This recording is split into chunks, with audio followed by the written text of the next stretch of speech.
Okay, here's the front hubs on my car. I said in the last video we re-drilled them. As you can see right here, it used to be a 4.5 inch bolt pattern, which is the same as AMC, Ford, and Chrysler, and obviously 42 International, which was fine. But I had bought a set of wheels from a friend of mine which had 4 3/4 inch bolt pattern.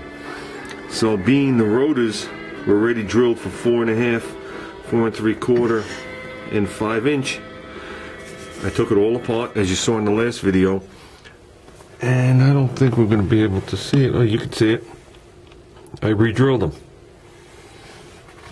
I had bought adapters to adapt it from 4.5 to 4 3/4, but the wheels stuck out too far, so I'm going to actually use those on another project. So with that, I'm going to put the wheels on and see how they fit.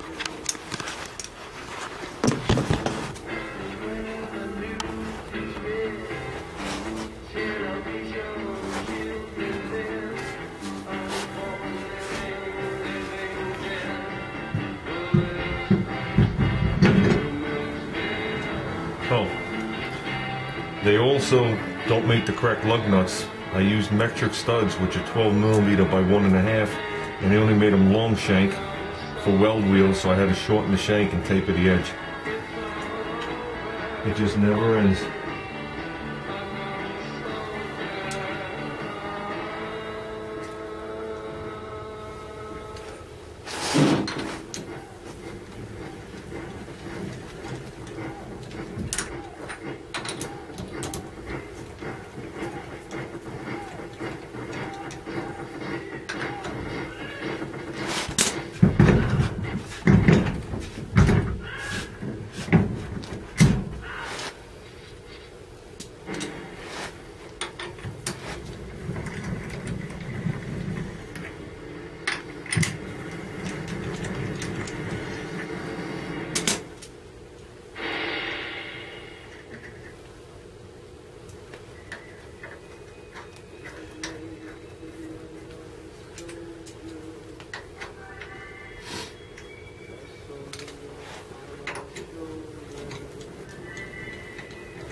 Okay, there you go.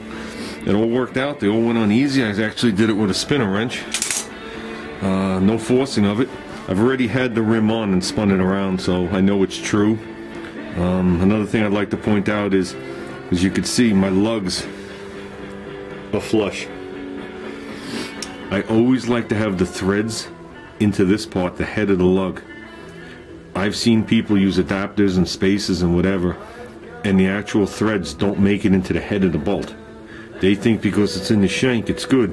I've seen these heads pop off and leave just the shank and the threaded part there, and the tire come off. So that's why I always use an extended stud. If need be, I'll use an open end, which is when I really didn't need, but it looks nice because the hub's gold and the tip of the studs are gold. And have about as much clearance as I had before. Now, I've never had these tires rub, and I always have people ask me at a show, do they rub?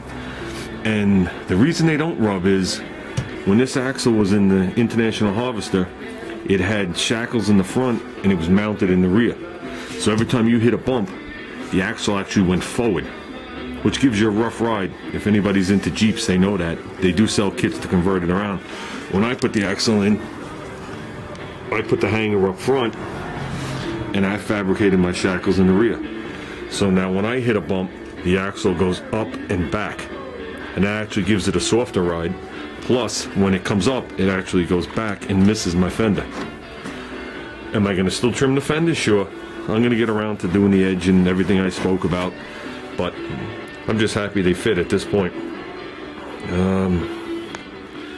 That's it on this.